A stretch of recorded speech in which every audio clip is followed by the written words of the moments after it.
Imagine a world where every word ever written, every picture ever painted, and every film ever shot could be viewed instantly in your home via an information superhighway, a high-capacity digital communications network. What that would mean is you could transform your home into a mammoth interactive entertainment centre, with the odd stock exchange and shopping centre thrown in. It sounds pretty grand, but it all comes down to computers communicating. Millions of Americans own a personal computer. If you're one of them, you can now glimpse the future with nothing more than a modem, a phone line, and a few dollars a month. Oh, that's that little mark with the A and then the ring around it. At? See, that's what I said. Katie said she thought it was about. Yeah. Oh. But I'd never heard it. Around. I'd never heard it said. I'd always seen the mark, but never heard it said. And then it sounded stupid when I said it. Violence at NBC. Just what is this main artery of the information superhighway? Every business, no matter how large, and no matter how small, will be on the internet in the year 2000. It's the primary way that people will look up information. It will replace the yellow pages as we know it today. Are a lot of people just getting on to the internet because they feel that they have to get onto the playing field, so to speak? Well, it's very hip to be on the internet right now. There it is. Violence at NBC, GE.com. I mean, well, Allison should know. What is internet anyway? Internet is that Massive computer network, network. the one that's becoming really big now. What do you mean that's big? How does one? What do you write to it like mail? No, a lot of people use it and communicate. I guess they can communicate with NBC writers and producers. Allison, can you explain what internet is? See the troubleshooting information in Section 5. Okay. By 1998, half of American households will have computers.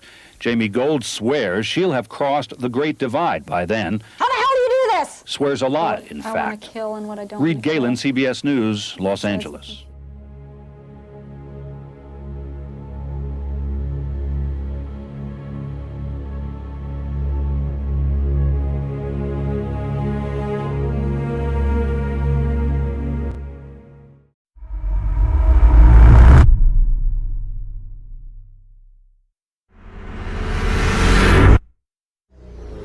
Welcome back. Dollars, euros, yen, all part of the currency conversation today. But there is now a new note that people are starting to talk about, the Bitcoin. Jeff Cox is here to explain why you don't have one in your wallet. Jeff.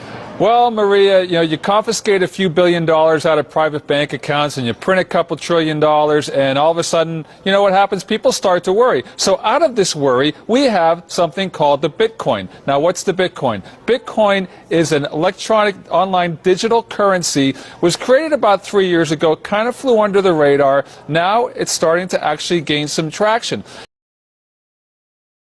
There are places that are beginning to actually accept this sort of universal digital currency, kind of operates in the shadows, not regulated, but it's a total outgrowth of people starting to get worried about these currency crises, debt crises.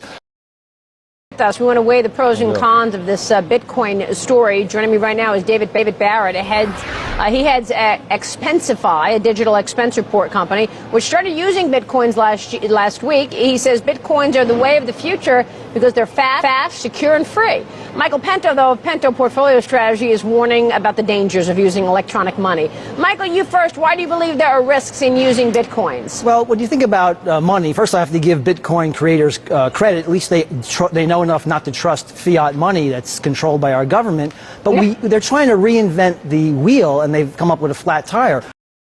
You heard it here first. Bitcoin is going to zero. Zero. When it comes out, zero. But my point is, it's about skills now. And so that's another reallocation of trillions of dollars. And then in financial services, Chris talked about it earlier, but Bitcoin and things like it is the equivalent of the red pill. Okay? We are entering a completely world of uncharted water right now. Have you made any investments in Bitcoin? So, I own Bitcoin in my hedge fund. I own Bitcoin in my fund. I own Bitcoin in my private account. It is a huge deal. It's a huge, huge, huge deal. Because what you're talking about right now is, for the next 3 to 5 years, an unbelievably better store value. It is gold 2.0, right? The value of gold that hedges the world economy about $9 trillion. right? 1,300 an ounce, of which only $100 to $150 is the actual production value. So all the rest of it is imputed, where, Lena, you and I have decided that it's worth 1,300 an ounce. Well, guess what? I can do the same thing with Bitcoin, except now I can do it outside the purview of every single government. It's being used everywhere where you would think it would be used. Russia, Iran, Iraq, Egypt, Venezuela, Argentina, everywhere where you have currency pressure, everywhere where you want to basically shield your assets. And then after that, it'll probably become a payment mechanism. So in all of these three industries, you're talking about trillions of dollars up for grabs. Up for grabs, right? And it's just about trying something. Right. And taking a few months to understand what the opportunity is and then hit the scene. And I think that the cool thing is it's easier to know how to code. It's actually useful in a way where, you know, you can probably hack something together yourself. You can find folks. And so this is the time where people should be trying really big, crazy things.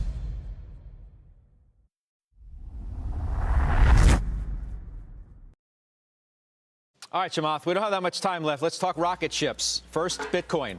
That falls into that category because that's what that is. 39,000. Where's it going? I mean, can you play the clip in 2012 and 13 when it was at 200 and everybody was laughing at me on CNBC every time I would talk about Bitcoin? Where is it going? It's probably going to 100, then 150, then 200,000. In what period? I don't know. 5 years, 10 years, but it's going there. And the reason is because every time you see all of this stuff happening, it just reminds you that, wow, our leaders are not as trustworthy and reliable as they used to be. And so just in case, we really do need to have some kind of, you know, insurance we can keep under our pillow that gives us some access to an uncorrelated hedge. And it's going to eventually transition to something much more important. But for right now, you're just getting all these data points that prove this thing. It's just the fabric of society is frayed.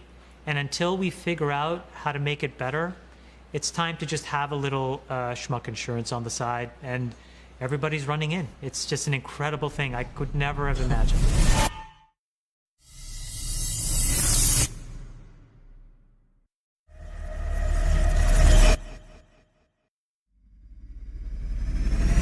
Joining us is MicroStrategy co-founder and executive chairman Michael Saylor.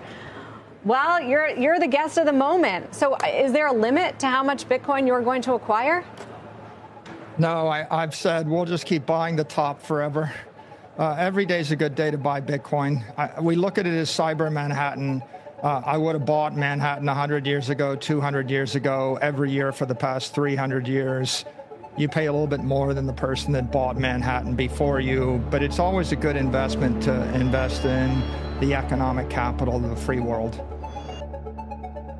There's no reason why we won't see $500 trillion of assets tokenized over the next 21 years and $280 trillion in capital flow into the digital capital network that is Bitcoin. And where does that lead Bitcoin's eventual price?